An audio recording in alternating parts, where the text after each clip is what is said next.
क्या आपको पता है कि हर साल लगभग 9 लाख से लेकर 12 लाख कैंडिडेट नेट क्वालिफाई करने के लिए रजिस्टर्ड करते हैं, जिसमें से लगभग 40 से 50 हजार लोगों का नेट क्वालिफाई होता है।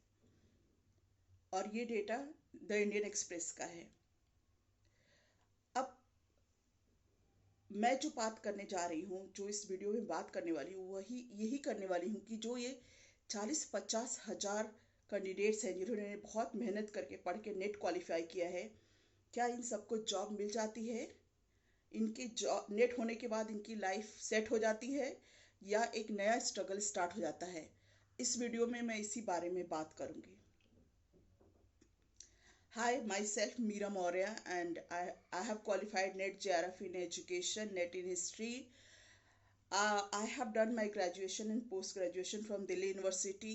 I am pursuing the PhD from Delhi University itself. और लगभग मुझे 10 साल तक एज असिस्टेंट प्रोफेसर पढ़ाने का एक्सपीरियंस है डिफरेंट कॉलेजेस एंड यूनिवर्सिटीज़ में। इसलिए जो कुछ भी मैं बताने जा रही हूँ वो मेरा अपना एक्सपीरियंस है, ऑथेंटिक है, क्योंकि ये कहीं से ली हुई इंफॉर्मेशन नहीं है। ये खुद का अनुभव है जो मैं आप लोगों के साथ शेयर करने जा रही हूँ। साथ ही मैं ये बताना चाहती हूँ कि मैं जो अभी अभी नेट क्वालिफाई करके खुश हो रहे हैं और खुश होने की बात भी है, उनको मैं डराना नहीं चाहती हूँ, लेकिन जो कड़वी सच्चाई है वो हमें समझनी चाहिए। मैं भी जब आज से लगभग 10 साल से भी पहले जब मेरा नेट हुआ था, नेट के साथ साथ पहले अटेम्प्ट में जेआरएफ भी हुआ था, तो एक बोनस की तरह था। और मैं भी बहुत खुश थी क्योंकि मुझे ऐसा लगता था कि अब सारी प्रॉब्लम्स दूर हो जाएगी, अब आराम से जॉब मिल जाएगी और लाइफ सेट हो जाएगी। लेकिन हकीकत ये है कि लाइफ वहाँ से सेट नहीं होती, बल्कि नेट निकालने के बाद एक नया स्ट्रगल स्टार्ट हो जाता है। कैसे? जब आप नेट कर लेते हैं उसके बाद आपको लगता है कि मुझे इंटरव्यू के लिए जाना चाहिए, और आप इंटरव्यू देते हैं। जो भी यूनिवर्सिटीज़ कॉलेज में निकलते हैं, अगर मिनिमम एलिजिबिलिटी क्राइटेरिया अभी तक तो यही है। हालांकि 2021 में ये आ गया था कि अब जो यूनिवर्सिटी में पढ़ाने के लिए PhD will be the minimum criteria for assistant professor. लेकिन कोरोना आ गया और इस वजह से ये 2023 तक शिफ्ट हो गया। तो जब आपका नेट हो जाता है तो आप हर जगह ट्राई करते हैं कि आप यूनिवर्सिटीज़ में, कॉलेजेस में एज असिस्टेंट प्रोफेसर आपको जॉब मिल जाए। लेकिन जब आप वहाँ पे जाते हैं तो आप देखते हैं कि आपका मुकाबला उन लोगों से होने वाला है जो ऑलरेडी नेट के साथ पीएचडी कर चुके हैं, जिनको कई सालों तक टीचिंग एक्सपीरियंस है पढ़ाने का, जिन्होंने कई सारे रिसर्च पेपर पब्लिश कर लिया है। इन शॉर्ट, उनका एपीआई और आपके एपीआई में ज़मीन आसमान का अंतर होता है। और आप किसी भी यूनिवर्सिटी के या कॉलेज का रिक्रूटमेंट एडवर्टाइजमेंट निकाल के देख लीजिए, वहाँ पे हर एक सब्जेक्ट में 2 या 3 वैकेंसीज होती हैं। और ऐसे में जाहिर सी बात है कि जब इंटरव्यू के क्राइटेरिया शॉर्टलिस्ट किया जाता है तो उसमें वही कैंडिडेट शॉर्टलिस्ट होते हैं जिनका एपीआई ज़्यादा है। यानी नेट वाले ऐसे ही बाहर निकल जाते हैं बिना इंटरव्यू में शॉर्टलिस्ट हुए, या अगर शॉर्टलिस्ट होते भी हैं तो फाइनली उनके सिलेक्शन होने के चांसेस बहुत कम हो जाते हैं।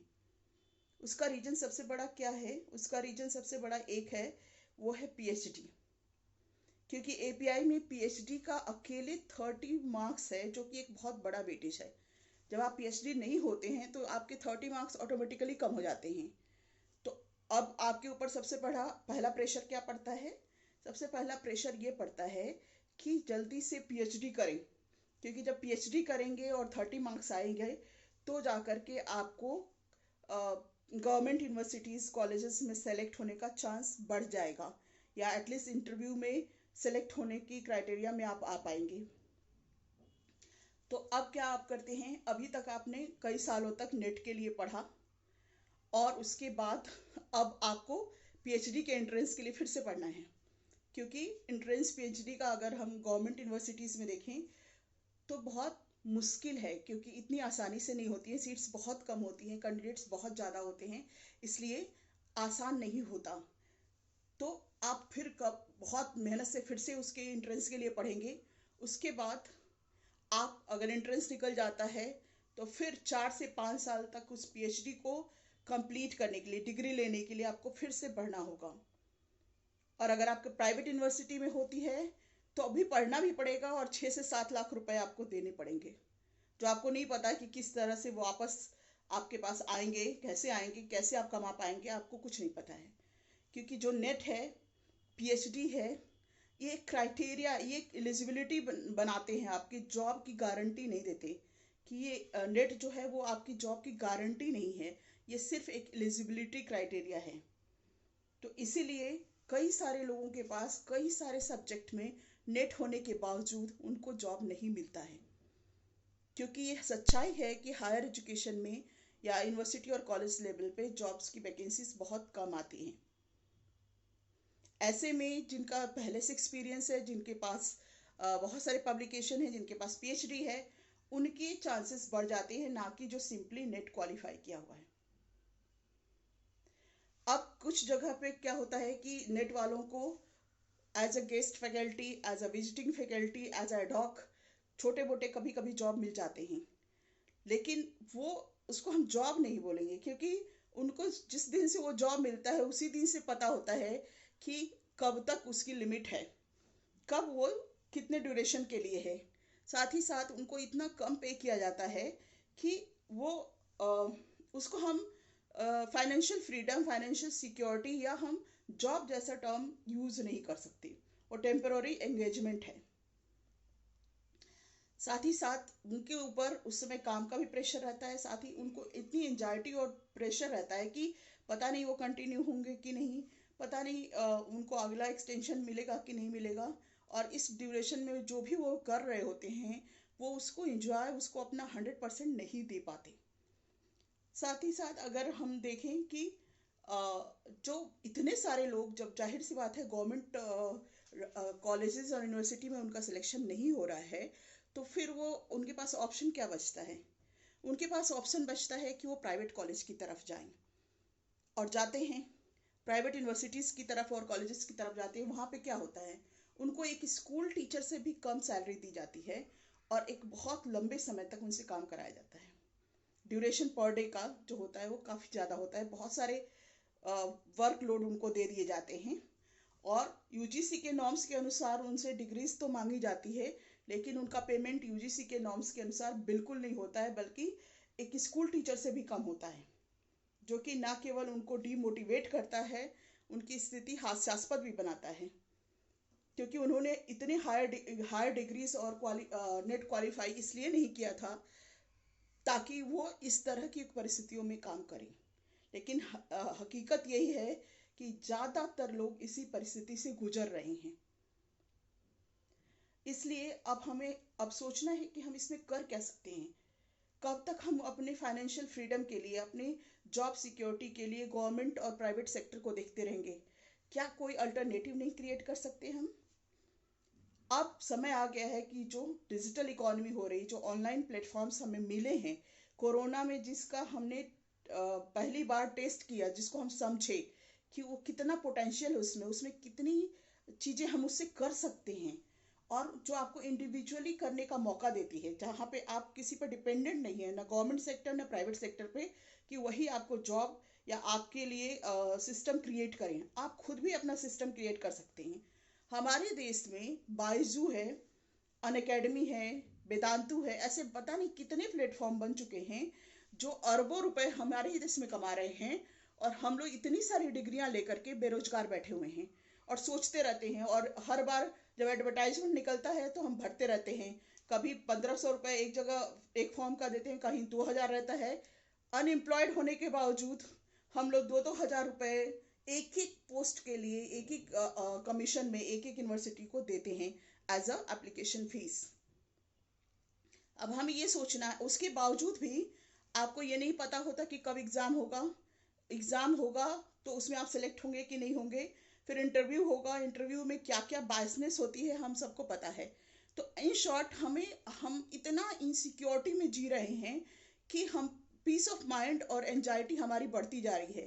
धीरे धीरे आप कब 25 से 35 से 45 हो जाते हैं पता ही नहीं चलता, और आपकी रिस्पॉन्सिबिलिटी एक तरफ बढ़ती जा रही है, एक तरफ आपके खर्चे बढ़ते जा रहे हैं, लेकिन आपकी जॉब सिक्योरिटी, आपका कोई एक फाइनेंशियल सिस्टम नहीं बन पाता है।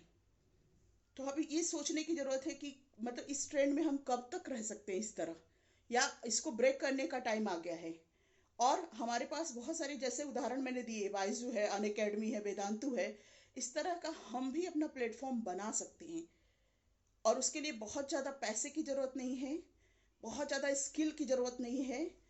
मैं कर सकती हूँ तो कोई भी कर सकता है जो कि नॉन टेक्निकल बैकग्राउंड का है। मैं भी नॉन टेक्निकल हूँ। तो अगर मैं कर सकती हूँ तो कोई भी कर सकता है। और चूंकि वीडियो लंबी हो रही है तो मैं इसमें सॉल्यूशन पे बस इतना ही बताऊंगी। मेरे आने वाली वीडियोस में आपको बताऊंगी कि सॉल्यूशन इसके क्या क्या हैं और कैसे हम कर सकते हैं अपने पर्सनल लेवल पे, और उसके लिए आपको क्या क्या चीज़ें चाहिए, किस तरह आप अपनी अपनी भाषा में, अपनी सब्जेक्ट पे जो जिस पर आपकी पकड़ है, जिसमें आपको एक्सपीरियंस है, उसका यूज करके ओपन मार्केट है, जो भी रिसोर्स, जो भी मार्केट अवेलेबल है, आप उसको किस तरह से अपनी सर्विसेज प्रोवाइड करके पैसे कमा सकते हैं, इसी बारे में। और जो माइंड सेट चाहिए हमें एज अ टीचर, या जिस तरह से हमें ट्रेंड किया गया है शुरू से स्कूल कॉलेज और घर में और सोसाइटी में, वो हमें एम्प्लॉय की तरह सोचने के लिए ट्रेंड किया गया है, एंटरप्रेन्योर की तरह सोचने के लिए नहीं। तो जैसे ही हम हमेशा जॉब की देखते रहते हैं, नौकरी की तरफ ही देखते रहते हैं, क्योंकि हमें इसी तरह ट्रेंड किया गया है। हमें टाइम आ गया है कि हम जॉब से इंटरप्रेन्योर की तरह सोचें, नहीं तो हमारी इंजाइटी और फ्रस्ट्रेशन बढ़ता ही जाएगा और डिपेंडेंसी बनी ही रहेगी, और एज बढ़ती जाएगी, और हम सोचते ही रहेंगे कि क्या करें और क्या ना करें। फिर हम ये सोचते हैं कि हमने ज़्यादा क्यों पढ़ा, इससे अच्छा तो हम स्कूल में ही पढ़ा लेते।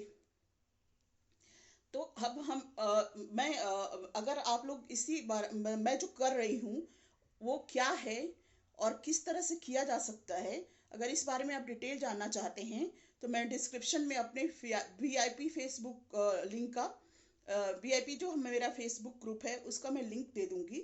आप लोग उसे ज्वाइन कर सकते हैं, क्योंकि वहाँ पे लगातार अपडेट्स आते रहते हैं। और जो भी उसमें डेवलपमेंट होगा, जो भी कोर्सेज हैं, किस तरह से हम काम कर सकते हैं, वो चीज़ें डिटेल में वहाँ पे आपको मिल सकती है। तो आप लोग लिंक में, जो फेसबुक का लिंक है डिस्क्रिप्शन बॉक्स में, उसे ज्वाइन कर सकते हैं। Thank you so much for watching. And अगली वीडियोस में मैं इस जो कॉन्सेप्ट है हमारा मनी मेकिंग, फाइनेंशियल फ्रीडम के लिए जो मनी मेकिंग सिस्टम अल्टरनेटिव, यानी गवर्नमेंट और प्राइवेट सेक्टर से अलग हट के हम कैसे बना सकते हैं, उस पर बात करूंगी और माइंड सेट पे बात करूंगी। Thank you so much.